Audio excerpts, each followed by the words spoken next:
رحمت الہی سے کیا مراد ہے؟ رحمت الہی اور یعنی بے قرار وسعتوں میں رہتا ہے، وہ خدا ہے، دلوں میں رہتا ہے. از روح قرآن و حدیث اس پہ روشنی ڈالیں. اعوذ باللہ من الشیطان الرجیم. بسم اللہ الرحمن الرحیم. رحمت الہی سے مراد اللہ تعالیٰ کی وہ بے پایہ رحمت ہے جو اپنی بخشش، کرم، نرمی، شفقت سے اپنی مخلوق پر فرماتا ہے. اللہ کی رحمت ہر جگہ محیط ہے اور کوئی چیز بھی اس کے بغیر وجود میں نہیں آ سکتی. قرآن پاک میں اللہ تعالیٰ ارشاد فرماتا ہے کہ اور میری رحمت نے ہر چیز کو گھیر رکھا ہے. قرآن پاک میں اللہ تعالیٰ ارشاد فرماتا ہے کہ اللہ کی رحمت ان لوگوں کے لیے ہے جو نیک عمل کرتے ہیں اور اللہ کی رضا کے طلبکار ہیں. نبی کریم صلی اللہ علیہ وآلہ وسلم نے فرمایا کہ اللہ تعالیٰ فرماتا ہے کہ اے اولاد آدم، اگر تیرے گناہ آسمانوں کو چھونے لگیں تو میں اپنی رحمت سے تیرے گناہوں کو معاف کر سکتا ہوں. اے اولاد آدم، اگر تیرے گناہ ریت کے ذروں، سمندر کے قطروں اور درختوں کے پتوں کے برابر کیوں نہ ہوں، میں اپنی رحمت سے تیرے گناہوں کو معاف کر سکتا ہوں.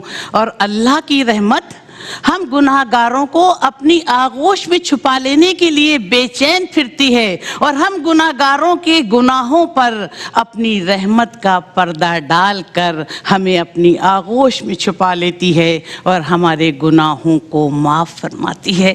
دیکھیے، اللہ تعالیٰ کی صفت الرحمن اور رحیم ہے. الرحمن کی صفت اس کی مخلوق کے لیے ہے اور رحیم کی صفت جو ہے وہ ایمان والوں کو قیامت کے دن عطا فرمائے گا. نبی کریم صلی اللہ علیہ وآلہ وسلم اپنے ساتھیوں کے ساتھ تشریف فرما تھے تو کچھ قیدی آئے تو اس میں ایک عورت ایسی تھی جس کا بچہ تھا. جب اس کا بچہ ملا تو وہ ظاہر ماں تھی، سینے سے لگا کر زار و قطار رونے لگی. تو نبی کریم صلی اللہ علیہ وآلہ وسلم نے صحابہ کرام سے پوچھا کہ کیا یہ عورت اپنے بچے کو آگ میں ڈال سکتی ہے؟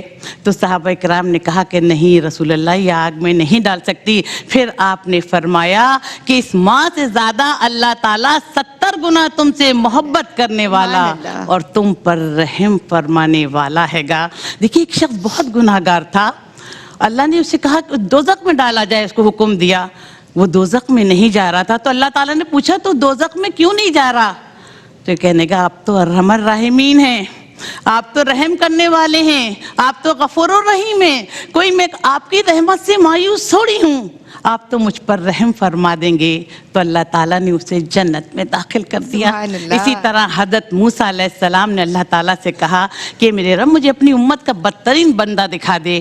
تو انہوں نے کہا جاؤ موسیٰ، راستے میں بیٹھ جاؤ اور جو شخص سب سے پہلے گزرے اس امت کا بدترین آدمی ہوگا. بیٹھے، جا کے دیکھا کہ ایک شخص اپنے بچے کو گود میں لے کر جا رہا تو سمجھ گئے کہ امت کا بدترین بندہ ہوگا. پھر انہوں نے کہا کہ میرے رب تو مجھے میری امت کا بہترین بندہ دکھا دے. تو انہوں نے کہا موسیٰ شام میں راستے میں بیٹھ جانا، جو شخص سب سے پہلے گزرے تو امت کا بہترین شخص ہوگا.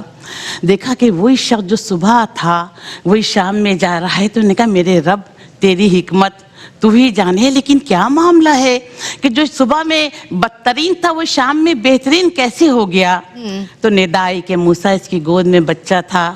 اس نے اپنے ابا سے پوچھا کہ ابا جان سب سے سخت چیز کیا ہے؟ تو اس نے کہا لوہا. اس سے بڑی چیز کیا ہے؟ کہنے زمین. اس سے بڑی چیز کیا ہے؟ انہوں نے کہا آسمان. کہنے ابا جان آسمان سے بھی بڑی کوئی چیز ہے؟ تو شخص نے آسمان کی طرف دیکھا اور کہا میرے گناہ، میں بہت گناہ گار ہوں. تو اس بچے نے پوچھا ابا جان آپ کے گناہوں سے بھی بڑھ کر کوئی چیز ہے؟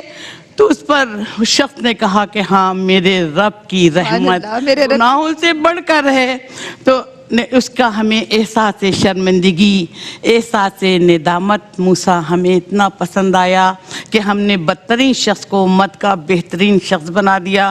تو اللہ ہم پر اپنی رحمتوں کے دروازے کھول دے. اللہ یہ مغفرت کا عشرہ ہے، ہم بہت گناہ گار ہیں، تو غفور الرحیم ہے، اپنی رحمت سے ہم پر رحم فرما اور ہمارے گناہوں کو الہ العالمین معاف فرما دے.